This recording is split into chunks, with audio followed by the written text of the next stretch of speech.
It is winter and it's snowing. Well, right now it's not snowing, it's just me trying to artificial snow a little bit. But during this awkward time, it's not possible to do so many things, going on excursions and so on. So let's go and make a tour of my garage. What exciting things can you find in the My Electric Earth garage? Well, of course, my Tesla Model 3 is parked here, waiting for new adventures in the future.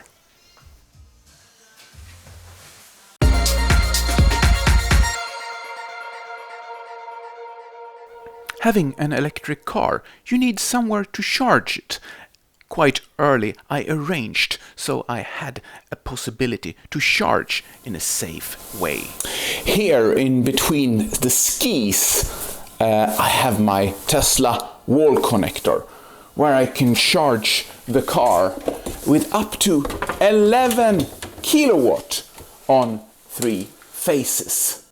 And the skis are handy to have now when there is winter and you can go on a cross-country ski tour. The lady skiing in front of me here is my mother. Remember that until later. This wall connector came with the possibility to have 2 different lengths. And I decided to take the long one, so I had the flexibility to have the car parked in different positions.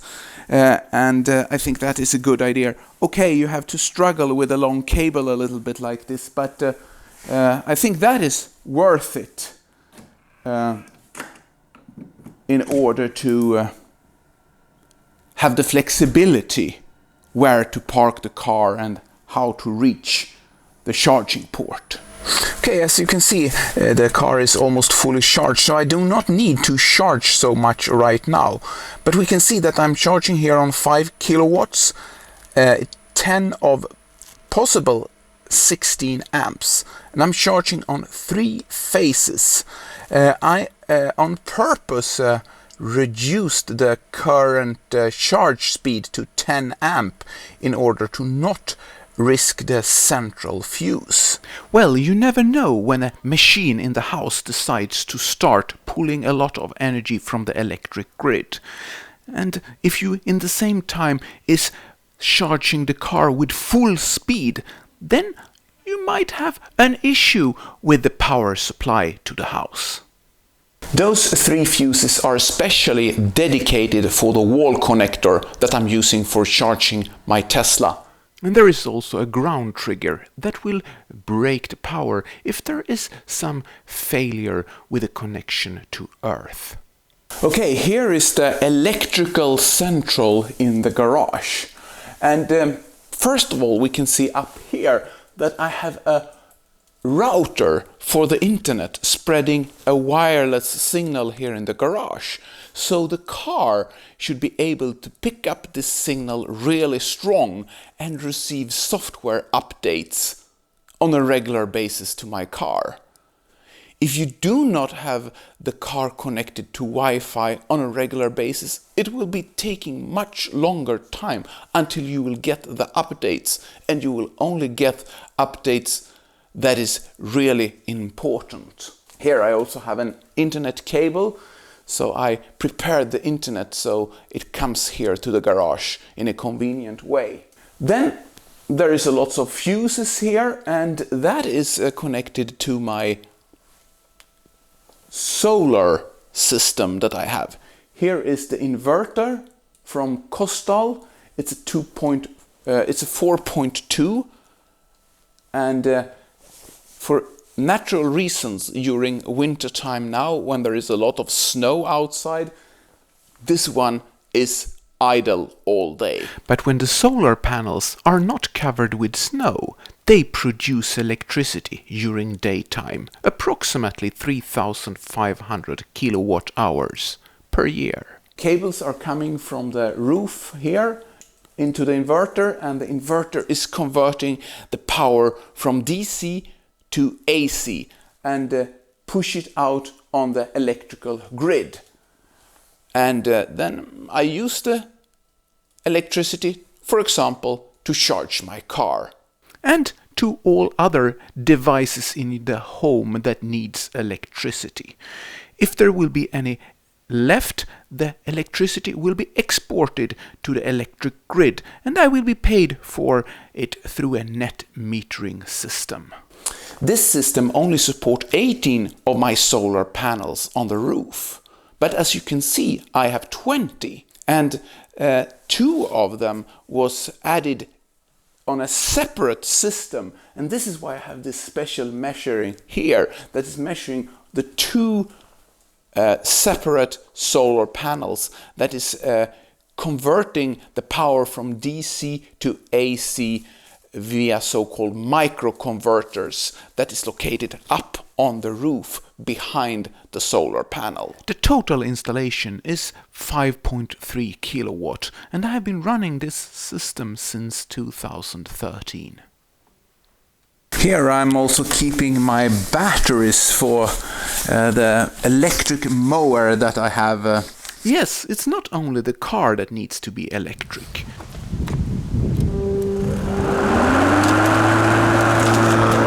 Having a large garden like me, there is a lot of machines needed to take care of it, and I invested in an electric mower before I got my Tesla Model 3. I also have this leaf blower, which is really handy, and it's blowing leaves and you can blow different things away.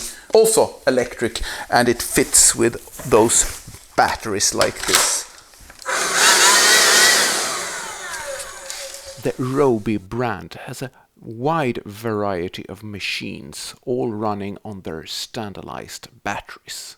Here there is bicycles in every dimension. Since I have kids, we have to buy new bicycles for them now and then since they are growing.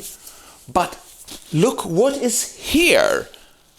This is another car parked here in my garage. This is an MGA 1600 Coupe, or MK2 from 1962. This is not my car. This is my mother's car.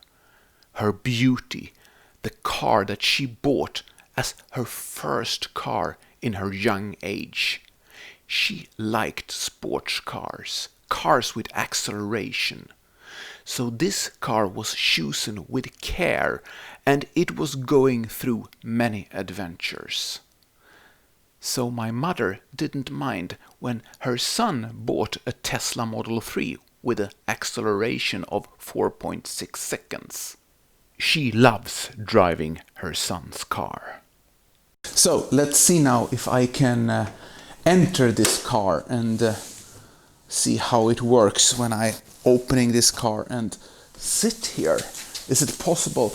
This one was very low, and it is very small car also, so it's tricky to get into the car and sit here, but it should be possible to get, right? I don't know if you can move the seats back.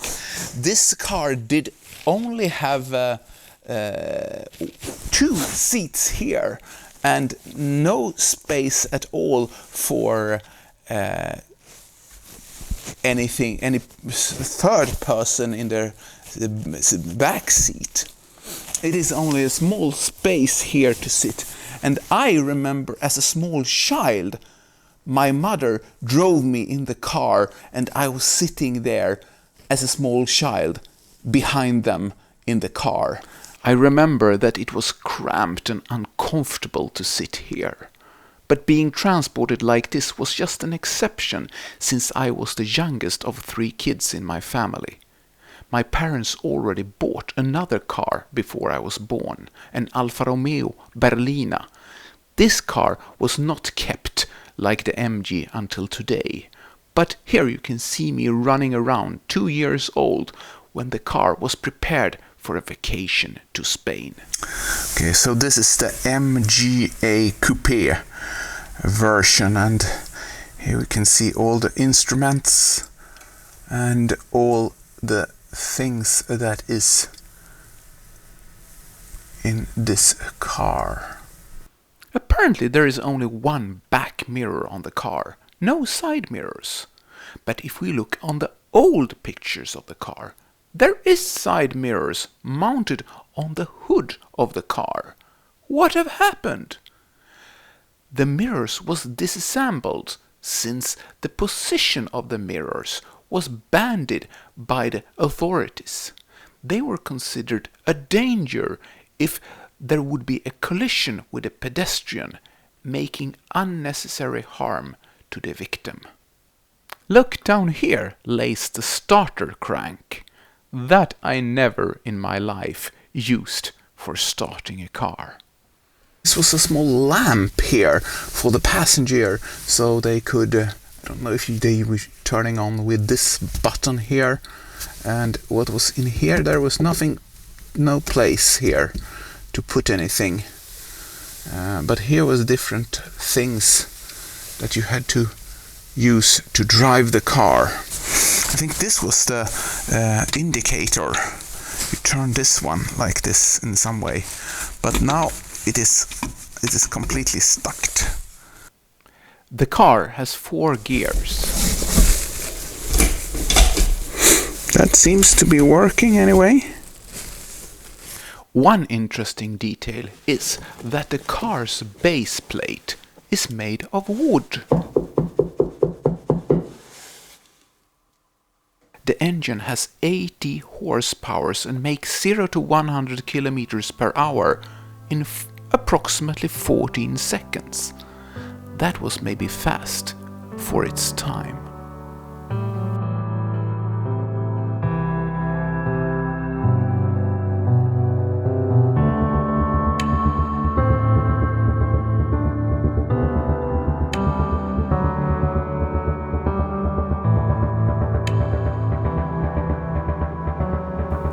Well, so here this MG is parked, and even if it cannot start and needs a lot of love before it can hit the road again, still it is my mother's beauty.